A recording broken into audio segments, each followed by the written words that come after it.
इतिहास के पन्नों में ऐसी कहानियां हैं जो चेतावनी का काम करती हैं। ऐसी ही एक कहानी है यमन के अत्याचारी राजा शद्दाद की। उनकी कहानी भव्यता और विनाश की कहानी है। शद्दाद कोई साधारण शासक नहीं था। वह धरती पर स्वर्ग बनाना चाहता था। यह जुनून उसके शासनकाल को परिभाषित करेगा और अंततः उसके पतन का कारण बनेगा। शद्दाद की कथा केवल एक कहानी नहीं है। यह हमें अहंकार के खतरों और प्राकृतिक नियमों को तोड़ने के परिणामों को दिखाता है। यह शद्दाद की कहानी है, वह राजा जो भगवान बनना चाहता था। शद्दाद का जन्म विशेषाधिकार और शक्ति की दुनिया में हुआ था।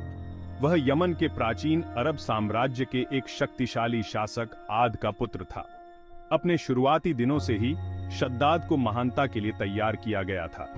उन्हें युद्ध और शासन की कला सिखाई गई, पुरुषों का नेता बनने के लिए ढाला गया। फिर भी युवा शद्दाद के बारे में कुछ अलग था। जबकि अन्य बच्चे खेलते और हंसते थे, वह अक्सर सोच में खोया हुआ पाया जाता था। उसकी आंखें दूर तक टिकी रहती थीं, मानो क्षितिज के पार कुछ देख रही हों। जैसे जैसे शद्दाद बड़ा होता गया, वैसे वैसे उसकी महत्वाकांक्षाएं भी बढ़ती गईं। वह दुनिया को जैसा था वैसा ही स्वीकार करने को तैयार नहीं था। स्वर्ग की कहानियों ने उसके भीतर आग लगा दी। यह सवाल शद्दाद के जीवन की प्रेरक शक्ति बन जाएगा। शद्दाद के सिंहासन पर बैठने को प्रत्याशा और घबराहट दोनों के साथ चिह्नित किया गया था। यमन के लोगों ने उसे एक महान क्षमता वाले नेता के रूप में देखा। वे समृद्धि और शांति के शासनकाल की आशा करते थे।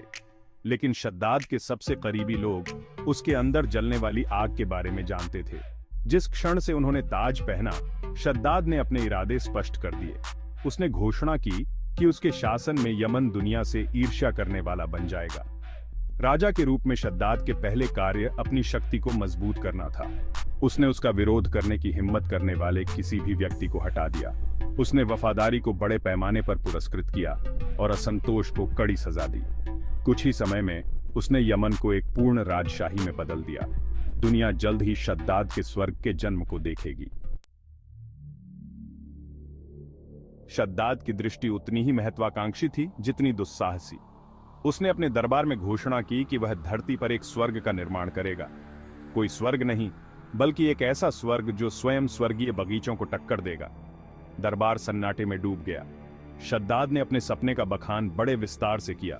उसने बगीचों के बारे में बताया जो धरती पर किसी से भी ज्यादा हरे भरे हैं। उसने अपने शब्दों से उन महलों की तस्वीरें चित्रित कीं जो आकाश को छू लेंगे। उसने अमृत के फव्वारों और फलों के बजाय रत्न धारण करने वाले वृक्षों का वादा किया। उसने तुरंत अपनी योजनाओं पर काम शुरू कर दिया।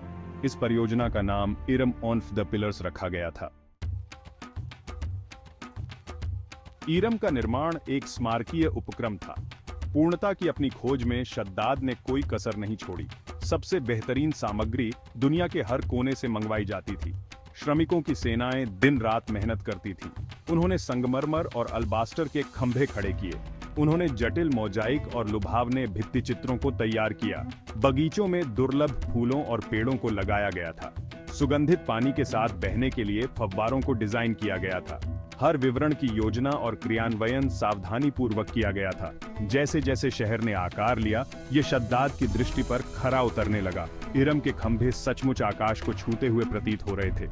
लेकिन सुंदरता के इस मुखौटे के पीछे एक काला सच छिपा था। कठोर परिस्थितियों में हजारों मजदूरों की मौत हो गई।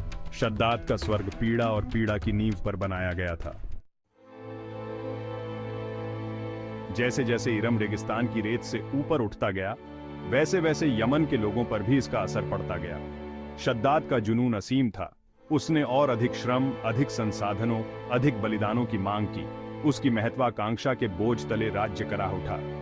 खेत बंजर पड़े रहे क्योंकि किसानों को भव्य परियोजना पर काम करने के लिए मजबूर किया गया था। परिवार बिखर गए क्योंकि पुरुषों को कार्यबल में शामिल किया गया था। एक बार समृद्ध यमन मुरझाने लगा। गरीबी और भूखमरी आम हो गई। फिर भी शद्दाद अपनी प्रजा की पीड़ा से बेखबर रहा। जिन लोगों ने परियोजना के खिलाफ बोलने की हिम्मत की, उन्हें त्वरित और क्रूर सजा मिली। स्वर्ग बनाने की चाहत में उसने अपने राज्य को अपनी प्रजा के लिए नर्क बना दिया था। जैसे जैसे इरम का निर्माण पूरा होने वाला था, शद्दाद का शासन तेजी से अत्याचारी होता गया। वह हर जगह दुश्मन देखता था, अपनी भव्य दृष्टि के लिए खतरा। पागलपन ने उसे जकड़ लिया, उसे एक क्रूर तानाशाह में बदल दिया। थोड़ी सी भी आलोचना पर कड़ी सजा दी जाती थी, वफादारी की मांग की जाती थी, अर्जित नहीं की जाती थी। शद्दाद का दरबार साजिश और भय का स्थान बन गया। दरबारियों ने राजा के पक्ष में रहने के लिए होड़ की, यह जानते हुए कि कृपा से गिरने का मतलब मौत हो सकता है। यमन के लोग, जो कभी अपने बुद्धिमान और न्यायप्रिय शासकों पर गर्व करते थे, अब निरंतर भय में जी रहे थे। जासूस हर जगह थे, असंतोष के किसी भी संकेत की रिपोर्ट करने के लिए तैयार थे।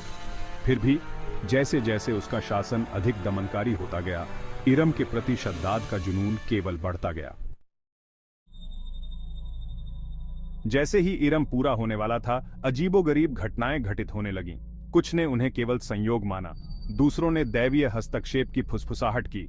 फसलें बेवजह खराब हो गईं, पशु बीमार हो गए, मौसम अप्रत्याशित हो गया, साफ आसमान से तूफान आने लगे। पैगंबर और दृष्टा शद्दाद के प्रोजेक्ट के खिलाफ बोलने लगे। उन्होंने चेतावनी दी कि अगर वह अपने रास्ते पर चलता रहा तो इसके गंभीर परिणाम होंगे। उन्होंने दैवीय प्रकोप और आसन्न कयामत की बात कही, लेकिन शद्दाद ने अपनी शक्ति और महत्वाकांक्षा के नशे में चूर होकर इन चेतावनियों को खारिज कर दिया।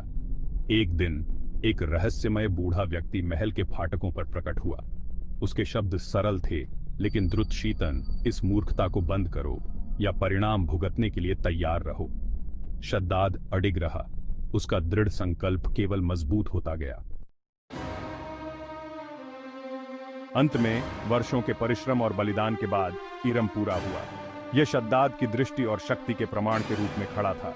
रेगिस्तानी धूप में शहर चमक रहा था, इसकी मीनारें आकाश की ओर पहुंच रही थीं। शद्दाद ने घोषणा की कि उसकी रचना में आधिकारिक तौर पर निवास करने का समय आ गया है। उसने एक भव्य जुलूस तैयार करने का आदेश दिया। पूरा दरबार हजारों प्रजा के साथ इरम तक इस विजयी मार्च में उसके साथ जाएगा। यह उसके शासनकाल का सबसे महत्वपूर्ण क्षण, उसके जीवन भर के सपने की पूर्ति थी। जुलूस बड़ी धूमधाम और समारोह के साथ निकला। शद्दाद शाही लिबास पहने हुए उसके सिर पर सवार था। उसके पीछे उसके दरबारी रईस और लोगों की एक बड़ी भीड़ थी। हवा में संगीत और तुरहियों की आवाज गूंज रही थी। जैसे ही उन्होंने रेगिस्तान में यात्रा की, प्रत्याशा बढ़ती गई। उसे कम ही पता था कि उसकी यात्रा उसे जीत की ओर नहीं, बल्कि उसकी मौत की ओर ले जा रही है। जैसे ही जुलूस इरम के पास पहुंचा, रेगिस्तान में एक अजीब सी शांति छा गई। हवा थम गई और एक भयानक सन्नाटा छा गया। अचानक जमीन हिलने लगी। आगे जो हुआ उसे कुछ बचे लोगों ने पूरी तरह से अराजकता के दृश्य के रूप में वर्णित किया। धरती फट गई, जुलूस के पूरे हिस्से को निगल गई। तेज हवाएं चलीं, रेतीले तूफान आए, जिससे आंखें बंद हो गईं और लोगों का दम घुटने लगा। बादल रहित आसमान से बिजली गिरी, जिससे आग लग गई जो टीलों में फैल गई। इस सर्वनाशकारी दृश्य के बीच शद्दाद अविश्वास में जम गया। उसका स्वर्ग, जिस शहर को बनाने के लिए उसने सब कुछ कुर्बान कर दिया था, उसकी आंखों के सामने उजड़ने लगा। जैसे ही उसने अपने जीवन के काम को रेत में गायब होते देखा, शद्दाद को भी धरती निगल गई। शद्दाद और इरम की कहानी एक शक्तिशाली सतर्क कहानी के रूप में कार्य करती है। यह हमें अनियंत्रित महत्वाकांक्षा के खतरों और प्राकृतिक व्यवस्था को चुनौती देने के खतरों की याद दिलाता है। शद्दाद की कहानी सत्ता के भ्रष्टाचार और अहंकार के अंधेपन के खिलाफ एक कठोर चेतावनी है। स्वर्ग बनाने की चाहत में शद्दाद ने अपनी प्रजा पर कहर ढा दिया। एक भव्य विरासत छोड़ने के उनके जुनून के कारण अनकही पीड़ा हुई। यह हमें सिखाता है कि सच्ची महानता भव्य स्मारकों या शक्ति के प्रदर्शन में नहीं, बल्कि उन लोगों के कल्याण में निहित है जिनके लिए हम जिम्मेदार हैं। समय की रेत में इरम के लापता होने से सांसारिक शक्ति की क्षण भंगुर प्रकृति का भी पता चलता है। हमारी रचनाएं कितनी भी भव्य क्यों न हो, हमारा शासन कितना भी पूर्ण क्यों न हो, समय और प्रकृति अंततः सब कुछ अपने कब्जे में कर लेंगे। अंत में शद्दाद की कहानी गूंजती रहती है, जो अभिमान के नुकसान और न्याय और करुणा के साथ शासन करने के महत्व की एक कालातीत याद दिलाती है।